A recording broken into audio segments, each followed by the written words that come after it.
we were sort of, to be honest, flying by the seat of our pants. I mean, we came into this whole idea of changing the culture with a historical analysis about wife beating. We just did not believe and buy into the psychological analysis that was coming out at the time about why there was domestic abuse. We came at it from the perspective that historically men had used violence to control and dominate women. And so that was sort of our historical roots, the foundation that we looked at domestic violence. And what we did is we started to interview battered women. We'd go to support groups that were held in Duluth, and these were women who had been battered for years.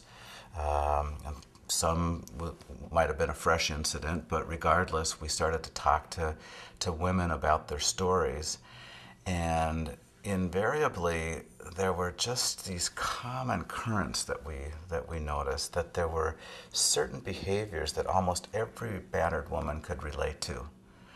That almost every woman would say that it's not just emotional abuse, but it's a specific kind of emotional abuse that would precede the physical acts of violence. The name calling her a slut, calling her a bitch, calling her a whore, the degradation that occurred prior to the violence. Almost every woman in that small group would tell a similar story.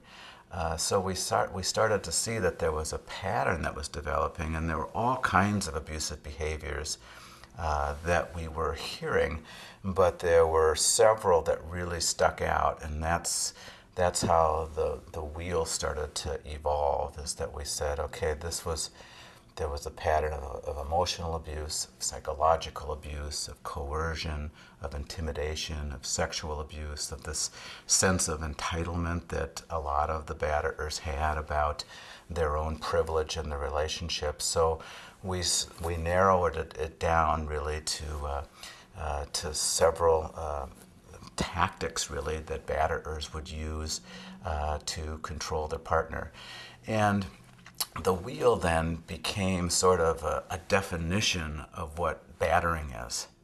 And that's important. There's an important distinction, because there is some violence that happens in domestic abuse situations where you wouldn't necessarily say that the man is a batterer or that the woman is a batterer.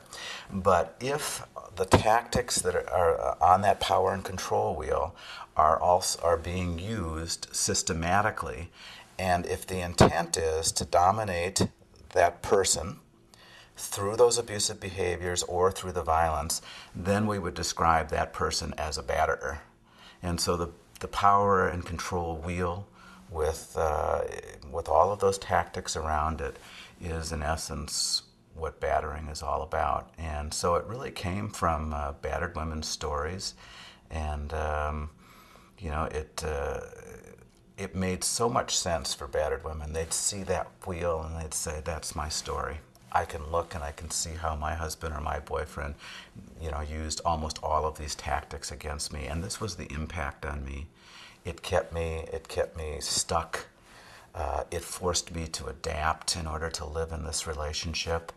And it told my story. And the more this wheel got around the country, more and more battered women were saying, this is our experience. And I think the most exciting thing was, or for us as activists who, as I said earlier, saw this sort of from a historical perspective, is that it didn't matter what country this power and control wheel was used, what language, what culture. Almost all battered women throughout the world would say, this is my experience. Now, some of those tactics might be a little different based on their own culture, but most battered women throughout the world would say that those are their experiences, that if they're being battered, that there are a number of tactics that get used against them, not just the physical violence, which I think a lot of people want to focus on.